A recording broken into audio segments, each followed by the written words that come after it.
हनुमान जी के अवतरण की बात अगस्त्य जी ने बताई है। राम जी ने कहा हम तो हनुमान जी का ही चरित्र सुनना चाहते हैं। अगस्त्य जी महाराज ने सुनाया है।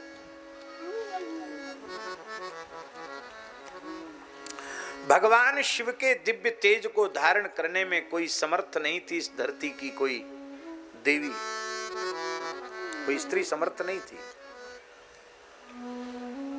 भूमिका बनी ब्रह्मलोक की एक अप्सरा जिसका नाम था पुंजिकस्थला। एक महर्षि का उसने उपहास किया। महर्षि ने उसे बानरी होने का शाप दे दिया और वो पुंजिकास्थला नाम की अप्सरा ही महर्षि अगस्त्य की कन्या, महर्षि गौतम की कन्या के रूप में, गौतम की पुत्री के रूप में जन्मी और उसी का नाम अंजना हुआ।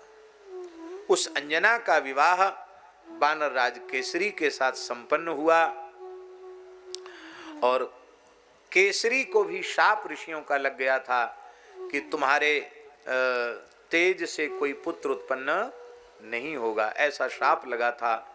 एक समय की बात है, वह तपस्या कर रही थी, अंजना तपस्या कर रही थी पर्वत शिखर पर। उसी समय उसको लगा कि मेरे शरीर का किसी ने आलिंगन किया, तो उसने भटकारते हुए कहा कि अरे कौन है, कौन दुष्ट मेरे शरीर का स्पर्श कर रहा है? मैं एक महान पतिव्रता नारी हूं, तुरंत मैं अभी सामने आओ, नहीं तो मैं शाप दे दूंगी। सामने भगवान वायु प्रकट हो गए। वायु ने कहा कि हम सबके बाहर भीतर प्राणवायु के रूप से निवास करते हैं, भगवान की विभूति हैं, वायु के स्पर्श से कोई दूषित होता नहीं। अरे हवाई से तो चल बोल रहे हैं, प्राणवायु निकल जाए तो जैसी आराम। मैं भगवान शिव के दिव्य तेज को तुम्हारे कर्ण मार्ग से हमने तुम्हारे उदर में स्थापित किया है। ये भगवान शिव का दिव्य तेज है और इससे राम काज की सिद्धि होगी। स्वयं शिव जी ही एक रूप से पुत्र बनकर तुम्हारे यहां आने वाले हैं। देवी तुम शाप मत दो, महान बल और पराक्रम और ज्ञान से संपन्न एक बालक तुम्हें प्राप्त होगा। अंजना परम प्रसन्न हुई और यह हनुमान जी का दिव्य तेज जब भगवान ने मोहिनी अवतार धारण किया, उस समय भगवान शिव भगवान के निकट उपस्थित नहीं थे, क्योंकि विषपान करने के कारण थोड़ी सी विष की गर्मी को शमन करने के लिए वे चले गए थे। बाद में उन्हें पता चला कि भगवान ने दैत्यों को मोहित करने के लिए मोहिनी रूप धारण किया। भगवान से बोले प्रभु मैंने आपके सभी अवतारों के दर्शन किए, मोहिनी अवतार का भी दर्शन कराइए। भगवान बोले वो अवतार तो असुरों को मोहित करने के लिए था, आप जैसे महात्माओं के देखने लायक नहीं है। ऐसा हमारा वो भड़काऊ कामोत्तेजक स्वरूप है। बोले महाराज आपका ही स्वरूप है, आपका कौन सा स्वरूप भक्त को देखने योग्य नहीं होगा, आप तो दर्शन कराइए ही।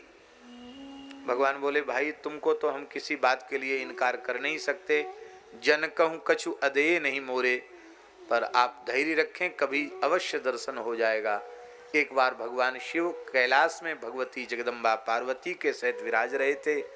उसी समय भगवान मोहिनी फूल की गेंद से खेलते हुए प्रकट हो गए और उनको देखकर भोले बाबा सब भूल गए कि गणेश जी, कार्तिकेय जी, पार्वती जी सब यहाँ हैं, पीछे दौड़ पड़े और पूरी धरती को भगवान शिव की चरण रस से और मोहिनी की चरण रस से भगवान ने पवित्र बनाया। इस लीला के माध्यम से भगवान का अमोघ तेज स्खलित हुआ।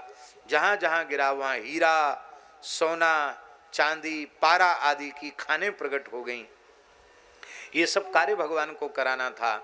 जब वे दंड का विंध्याचल के क्षेत्र में भगवान शिव पधारे तो उनका वह दिव्य तेज स्खलित हुआ और उसे ऋषियों ने अपने पत्र पुटक में विराजमान किया और उसी तेज को वायु को आदेश देकर के कहा कि भगवती अंजना तपस्या कर रही हैं, उनके भीतर विराजमान करो, इन्हीं से राम कार्य की सिद्धि होगी। ये बोलो श्री हनुमान जी महाराज की जय। अंजना माता बहुत प्रसन्न भई। इसीलिए गोस्वामी तुलसीदास जी ने हनुमान चालीसा में, आप सबको मालूम, शंकर सुवन केसरी नंदन, शंकर सुवन केसरी नंदन, तेज प्रताप महा जगबंदन, तेज प्रताप महा जगबंदन,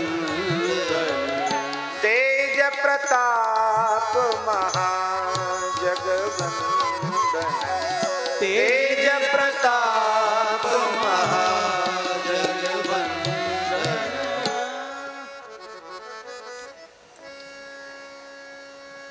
माता अंजना ने 7000 वर्ष की तपस्या की थी और भगवान शिव ने उनको दर्शन देकर कहा था कि मैं स्वयं ही तुम्हारे यहाँ एक रूप से आऊंगा। वे ही 11वें रुद्र के अवतार श्री हनुमान जी महाराज। बोलो हनुमान जी महाराज की। एक कथा और आती है, सुवर्चला नाम की अप्सरा, उसको ब्रह्मलोक में ब्रह्मा जी ने गृद्धि होने का शाप दे दिया, तू गीध बन जा, गृद्धनी बन जा। और वह अत्यंत व्याकुल हुई, महाराज मैं शरण में हूँ, मेरी रक्षा करो, अपराध हो गया। ब्रह्मा जी ने कहा कोई बात नहीं, जब चक्रवर्ती महाराज दशरथ पुत्रिष्टि यज्ञ करेंगे और वो खीर प्रकट होगी तो कैकई के भाग से तू खीर लेकर के जब उड़ जाएगी और उस खीर को तू खा नहीं सकेगी, पर उस दिव्य ब्रह्ममय खीर को जब तू अंजना गिरी पर तपस्या करने वाली अंजना माता को प्रदान कर देगी और उस चरु का वह भक्षण कर लेगी तो हनुमान जी प्रकट होंगे और उनको चरु देकर तू इस शाप से मुक्त होकर पुनः सुवर्चला अप्सरा के रूप में ब्रह्मलोक में आ जाएगी। तो ऐसी भी कथा प्राप्त होती है। वही गृद्धि सहसा झपटी और चोंच से खीर लेकर के चली और जैसे ही वो पायस दिया तो उस पायस को बड़ी प्रसन्नता पूर्वक ग्रहण किया। इसलिए राम जी ने क्या कहा हनुमान चालीसा में, रघुपति कीन्ही बहुत बड़ाई, रघुपति कीन्ही बहुत बड़ाई, रघुपति कीन्ही बहुत बड़ाई, रघुपति कीन्ही बहुत बड़ाई।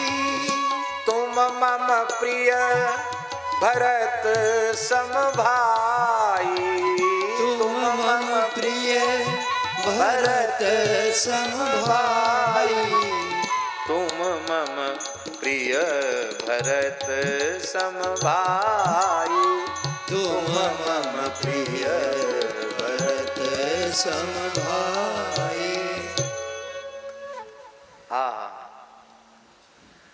देखो गोस्वामी जी के सूत्र कैसे हैं। अब जिस चरु से भरत जी का जन्म हो रहा है उसी चरु से हनुमान जी का जन्म हो रहा है।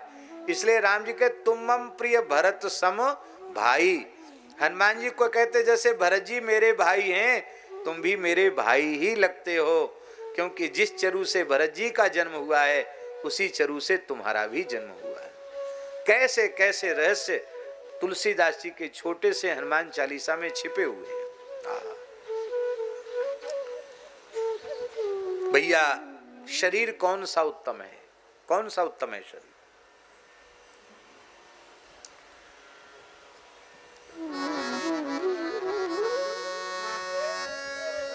सोई सुंदर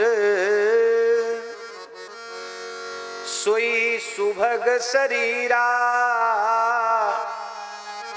जेहि तन पाय भजहि भजिय रघुवीरा। वही सुंदर है, वही सुभग है जिससे भगवान का भजन हो।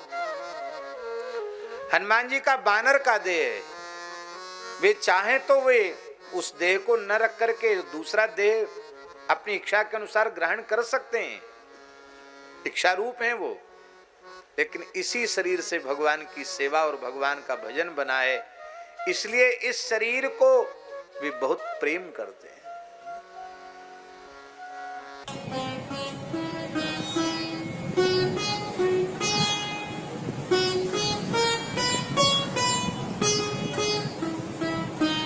श्री सीताराम प्रतिदिन सत्संग एवं दर्शन के लिए श्री महाराज जी के ऑफिशियल चैनल को जरूर सब्सक्राइब करें।